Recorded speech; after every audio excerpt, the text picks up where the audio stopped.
Nothing in this universe exists without a purpose, and as such, we too were created by God for a particular purpose. If we understand our true purpose and live in alignment with it, we live a happy and peaceful life. On the other hand, if we remain ignorant of our true purpose or make no effort to work towards it, we live an unhappy and unfulfilling life in which many physical and mental issues arise as well, such as stress, anxiety, depression, and disease. And the fact that these issues exist so abundantly in our world today point towards the fact that the majority of us are not living in alignment with our true purpose. The teachings of the Azeemia Sufi order guide us towards our true purpose in life as well as how to achieve it. The teachings of all the prophets that came to this world, as well as all the divine revelations sent by God, point towards the one and same purpose of our life, and that is to cognize our Creator. What this means is to become aware of and recognize God and establish a connection with Him. There's a saying of Prophet Muhammad, peace be upon him, know yourself, know God. What this means is that if somehow we're able to know our own self, then we can know God. There's a biblical verse pointing towards the same, know thyself, know God. Certain philosophers and great thinkers throughout time have also alluded towards the same, know thyself and thou shalt know God and all the mysteries of the universe. The teachings of the Azeemia Sufi order encourage us to embark on a spiritual journey of self-discovery in order to cognize God and establish a connection with Him. The cognition of God means more than just the verbal acknowledgement of His existence. It means to be acquainted with the knowledge of God's divine attributes and His divine will.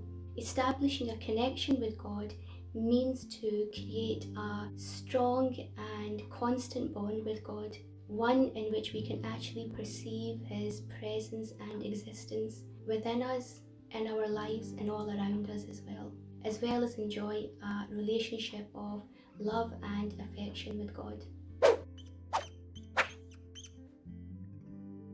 We come to know God by knowing one's own self. There are different levels to knowing oneself. One is to know yourself at the level of the physical body, which means to have an awareness of the functioning and operation of your own body. Then there's knowing yourself at a mental level, which means to be aware of your own personality, your psyche, your habits, your traits, your likes, your dislikes, etc. And then there's knowing yourself at the level of the soul. And this is the level of knowing that is being referred to in the context of know thyself to know God. And this is because our reality is the soul. Knowing the soul means to have spiritual knowledge of who it is, what it is, and why it is, where it came from, where it will be going to, its abilities, its qualities, its attributes, and its potential.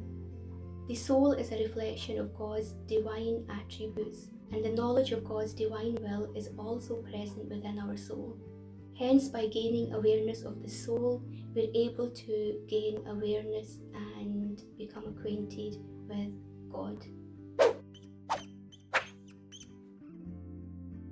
To know oneself, we firstly have to deeply embed this belief within ourselves that our reality is our soul and not the physical body.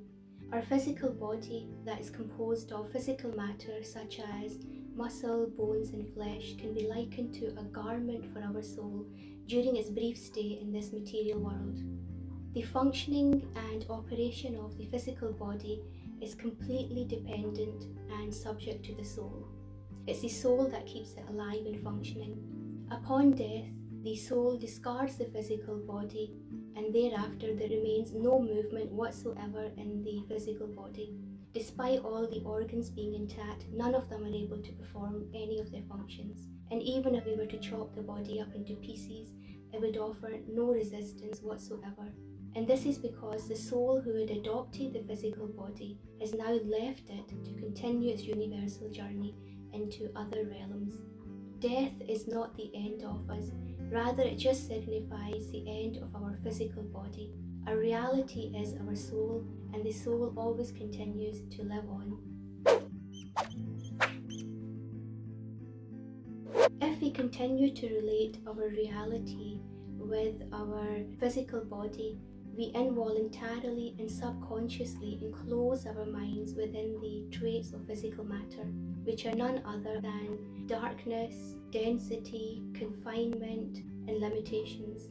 And this actually holds us back in exploring our own selves beyond the physical body and beyond the physical plane. And this is because all our thoughts remain centered around worldly pursuits and worldly interests. And this ultimately leads to an unalignment with our purpose of creation, which ultimately results in a life that is anything but fulfilling, happy, and abundant. On the other hand, if we focus our minds on our soul as our true reality, we liberate ourselves from the limitations of physical matter. It sets us free and serves as a gateway to exploration in the world of the soul. The soul is free from the restrictions of time and space. In fact, it's boundless in every sense in terms of the knowledge it holds, its potential, its abilities, its access to the universe. All these things are beyond the scope of the conscious mind. There are two minds operating in a human being. One of them is our conscious mind, which relates to the world of physical matter and our physical body. The other is our subconscious mind, which relates to our soul, and we can call this the spiritual mind. The conscious mind perceives illusion as reality, and it sees everything contrary to the truth. And for that reason, it cannot comprehend reality, which means that gaining awareness or knowledge of the soul is beyond its scope. Our spiritual mind contains all the spiritual knowledge that one can ever possibly seek. Attaining spiritual knowledge that is beyond the limits of time and space, such as the creative formulae used by God in the creation of the universe, the divine attributes of God, observing in the unseen realms that are beyond the scope of our physical senses, establishing a spiritual connection with God. All these things are only possible when the spiritual mind of a person is active and functional. And the Azeemia teachings enable us to attain this through meditation, self-purification, as well as other exercises. And ultimately, this results in us living a happy life in all levels of our existence, the physical, mental, and spiritual.